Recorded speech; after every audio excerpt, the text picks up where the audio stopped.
Janasena party Pawan Kalyan చాలా gap తర్వాత హరిహర వీరమలతోటి వచ్చారు. బట్ ఎక్స్పెక్టేషన్స్ ఏ విధంగా అనిపిస్తుంది? ఎందుకంటే కూకట్పల్లి నియోజకవర్గానికి మీరు జనసేన నుంచి పోటీ చేశారు. సో ఎలా అనిపిస్తుంది మీ నాయకుడి సినిమా? ఈరోజు ఇవాళ పవన్ కళ్యాణ్ గారి ఫ్యాన్స్కి కానీ అట్లాగే మా జన సైనికులకు కానీ వీర మహిళలకు కానీ మా కార్యకర్తలు అందరికీ కూడా ఒక పండగ వాతావరణంగా ఉంది. ఈరోజు సినిమా చాలా బ్రహ్మాండంగా ఉంది. ఎందుకంటే సమాజానికి మరి ఒక నీతివంతమైన మెసేజ్ వెళ్ళటం జరిగింది. ఒక సనాతన ధర్మం మీద అయితేనేమి, అట్లాగే మరి కోహినూరు వజ్రం గురించి ప్రజలకు ఎవరికి తెలియదు. అలాంటి మరి వజ్రాన్ని ఇవాళ సినిమాలో చూపించి అందరికీ తెలిసే విధంగా కూడా తెలియజేయడం జరిగింది. అట్లాగే ఔరంగజేబు ఆయన గురించి పాఠాలలో ఏదో పొగుడుతూ రాశారే కానీ ఆయన చేసిన అరాచకాలను ఈ సినిమా ద్వారా తెలియజేయడం జరిగింది. ఈ సినిమా ఇవాళ అందరూ కూడా ఫ్యామిలీతో కూడా చూడటానికి కూడా చాలా చక్కగా ఉంది, చాలా బ్రహ్మాండంగా ఉంది. ఇది అఖండ విజయం సాధిస్తుందని చెప్పి తెలియజేస్తాం. సినిమా అందరూ తెలుగు సినిమాలు అన్ని సినిమాలు వస్తుంటాయి. శ్రీ పవన్ కళ్యాణ్ గారు సమాజానికి ఒక ఉపయోగపడేలా చిత్రాలు నిర్వహిస్తారు. డైరెక్టర్గా ప్రొడ్యూసర్ ఎంత ఉన్నప్పటికీ భారీ ఎత్తున బడ్జెట్ పెట్టి ఈరోజు ఒక సనాతన ధర్మం గురించి ఈరోజు సినిమాలు తీసి ఈరోజు యూత్ అంతా కనెక్టివిటీ సినిమాలు యూత్ సినిమాలు ఏదైతే చూస్తారో ఆ సినిమాలకి ధీటుగా ఇప్పుడున్న యూత్ అంతా ఈ సినిమాలు చూసే విధంగా ఉండదు. కానీ సనాతన ధర్మాన్ని ఏకైక వ్యక్తి ఈరోజు యావత్తు జాతీయ స్థాయిలో సనాతన ధర్మం తీసుకెళ్తూ ఈ సినిమాలో కూడా సనాతన ధర్మాన్ని ప్రతి ఒక్క హిందువు తన ధర్మాన్ని కాపాడుకునే విధంగా ప్రతి ఒక్కరూ ముందుకు రావాలని ఈ సినిమా ద్వారా కూడా ఆయన ప్రజలకందరికీ ఒక సూచన జరిగింది. మరి ఇంకా దీనికి కావాల్సినది ఇంకా రావాల్సిన పార్ట్ 2లో చూడాల్సిన ఉంది. దాని గురించి మనమంతా ఎదురు చూద్దాం. చాలా బ్రహ్మాండంగా ఉంది సినిమా, ఫుల్ సక్సెస్. చాలా బాగుందండి. అంటే మా మొహంలోనే మీకు తెలుసుకోవచ్చు, మా మొహంలోనే మీకు ఈ సంతోషాన్ని ఎంత సంతోషంగా ఉందంటే 4 ఏళ్ల తర్వాత ఈ సినిమా మేము చూస్తున్నాం. అంటే సార్ ఎంత కష్టపడ్డారో, మా అధ్యక్షులు పవన్ కళ్యాణ్ గారు చాలా కష్టపడ్డారండి. చాలా మంచి సినిమా. అంటే చరిత్రలో మనం బుక్లలో అల్లలో చదువుతామండి, కానీ ఒక సినిమా ద్వారా ఆయన చరిత్ర ఎలా ఉంటుంది అనేది చూపించడం, అందులో అది పవన్ కళ్యాణ్ గారు చేయడం నిజంగా మాకు అదృష్టంగా భావిస్తున్నాం. తప్పకుండా అందరూ కూడా చూడాల్సిన సినిమా ఇది, అందరు కూడా చూడండి. చాలా ఫ్యామిలీ తరపు చూడాల్సిన సినిమా ఇది. చాలా ముందుకెళ్తుంది. చాలా బాగుందండి. చాలా చాలా బాగుంది సినిమా. ఆఫ్టర్ లాంగ్ టైమ్ సార్ని ఇలా చూడడం చాలా గ్రేస్గా, చాలా హ్యాండ్సమ్గా బాగున్నారు. ఈ పార్ట్ 2 కోసం ఇంకా వెయిట్ చేయాలి. బొమ్మ అదిరిపోద్ది అసలు. పవన్ కళ్యాణ్ అంటే తోపు అసలు. ఎండింగ్ ఎలివేషన్ సూపర్ ఉంది అసలు. ఎండింగ్ ఎలివేషన్ అస్సలు చూసి కొట్టుకో. లాస్ట్ 20 minutes గూస్ బంప్స్ అన్న, గూస్ బంప్స్ వస్తాయి. విఎఫ్ఎక్స్ ఒక్కటి బాగాలేదు, మిగతా అంతా బాగుంది. విఎఫ్ఎక్స్ కొద్దిగా దెబ్బతీసింది. అందరు రాజమౌళి కాలేరు అంతే, అదొకటి. ఏదేమైనా బాబులకే బాబు, కళ్యాణ్ బాబు అంతే అంతే. ఒకటి ఫస్ట్ హాఫ్ మాత్రం క్రిషు తీసిండు, సెకండ్ హాఫ్ అయితే సూర్య అంటే మంచి స్టోరీని పిచ్చోని చేతిలో రాయి పెడితే ఏమవుతుందన్నా అట్లా అయిపోయింది అన్న. సెకండ్ హాఫ్ విఎఫ్ఎక్స్ ఏందన్నా, అది మేము ఏం చూద్దామని వచ్చినాం, మేము చూసినామన్నా. కామెడీ అసలు మన విలన్ బాబిడియోలు ఇరగా చంపిండు అసలు. ఆయన కూడా క్లైమాక్స్ లో బొమ్మని చేసిరన్నా అసలు ఏదున్నా కానీ. ఫస్ట్ హాఫ్ మాత్రం క్రిషు తీసిండు 100%. కాకపోతే విఎఫ్ఎక్స్ మాత్రం జీరో అట్లా మధ్యలో తీసినా మేము ఆడిచ్చే వాళ్ళం. ఆ విఎఫ్ఎక్స్ ఎందుకు పెట్టినో మాకు అర్థం కాదు. యూట్యూబ్ ఛానల్ 85,000 మంది ఫాలోవర్లు, మంచిగా చేస్తాడు ఎడిటింగ్.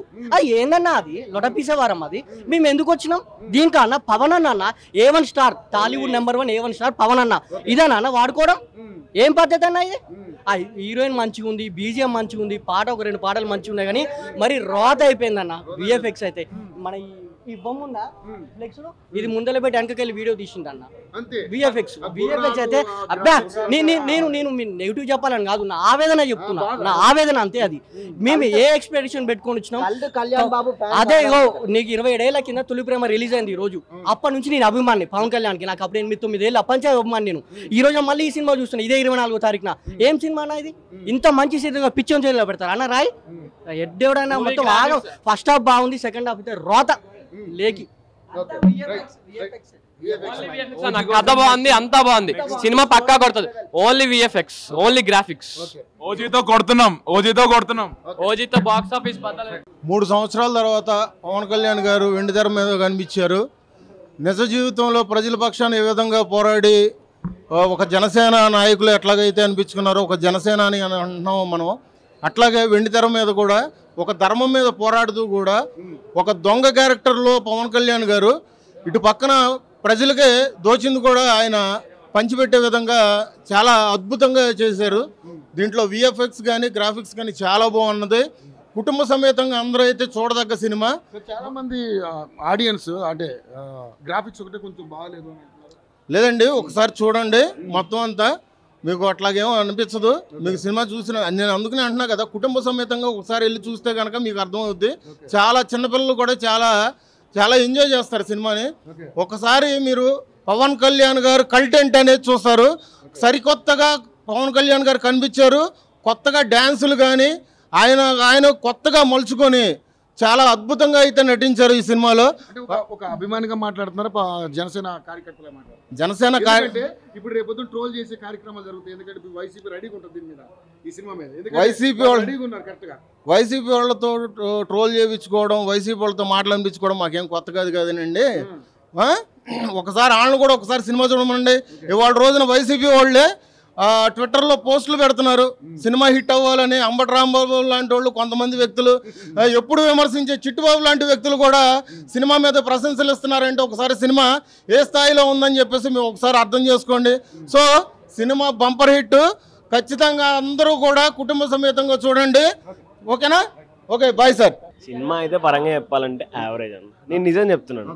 ఫస్ట్ హాఫ్ అయితే కొంచెం డ్రామా లేజీగా ఉందన్నమాట. డ్రామా అనేది పవన్ కళ్యాణ్ కోసం అయితే చూడొచ్చు ఫస్ట్ హాఫ్. సెకండ్ హాఫ్ అయితే రోత క్రిష్ చేతిలో ఉండే సినిమాని క్రిష్ చేతిలో ఉంచాల్సి, అది తీసుకుపోయి జ్యోతి కృష్ణ అసలు ఎవరో తెలియదు, డైరెక్టర్ ఎవరో తెలియదు. ఎంత లేజీగా రాశాడంటే రైటింగ్ మరీ గలీజ్ అనిపించింది అన్న. ఆ విఎఫ్ఎక్స్ అయితే రాజమౌళి స్టాండర్డ్స్ వేరన్నా, కానీ ఈ స్టాండర్డ్కి అయితే మినిమం తీయాలి కన్నా పవన్ కళ్యాణ్ సినిమాకి అయితే ఇవ్వాలి కదా. అది అసలు ఏ మాత్రం చూపించలేదు. ఇంకా క్లైమాక్స్ అయితే నేను ఏం అనలేమను, కానీ క్లైమాక్స్ అయితే కొంచెం డిసప్పాయింట్ అయ్యా అన్న. పార్ట్ 2కు ఆ క్లిఫ్ హ్యాంగర్ అయితే అలాంటిది కాదు ఇవ్వాల్సింది, అయితే కొంచెం డిసప్పాయింట్.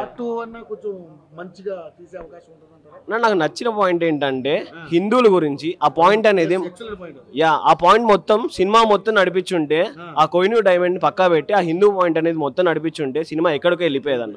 నార్త్ లో రెచ్చిపోయేదన్న ఈ హిందూ పాయింట్ అనేది. చావా చూసాం కదా, శివాజీ గురించి ఎంత చెప్పారో ఈ పాయింట్ అదే చూపించుంటే అక్కడ వెళ్ళిపోయేది సినిమా. యా సెకండ్ హాఫ్ లో నాకు నచ్చిన పాయింట్ ఏంటంటే హిందువుల గురించి పోరాడి ఒక కత్తి అనేది ఒక షాట్ చూపిస్తాడు. అక్కడ కీరవాణి బీజం కొడతాడు, పవన్ కళ్యాణ్ ఒక కత్తి షాట్ చూపిస్తాడు అన్న. అది అసలు రెచ్చిపోయింది. నాకు అది ఒక్కటే పాయింట్. పార్ట్ 2లో కనుక హిందువుల గురించి ఎక్కువ చూపించుంటే మాత్రం ఇంకా ఎక్కడికో వెళ్ళిపోయింది అన్న.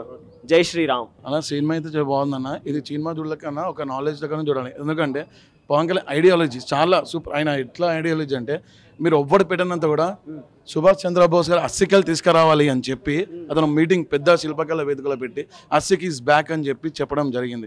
ఇది కూడా ఏంటంటే కోహినూర్ డైమండ్ గురించి మనది ఎక్కడ ఉందని చెప్పి ఒక ఐడియా ఇచ్చారు. అదే కాకుండా అందరూ మతాన్ని గౌరవించాలి, మన మతాన్ని కాపాడుకోవాలని క్లియర్గా చెప్పారు.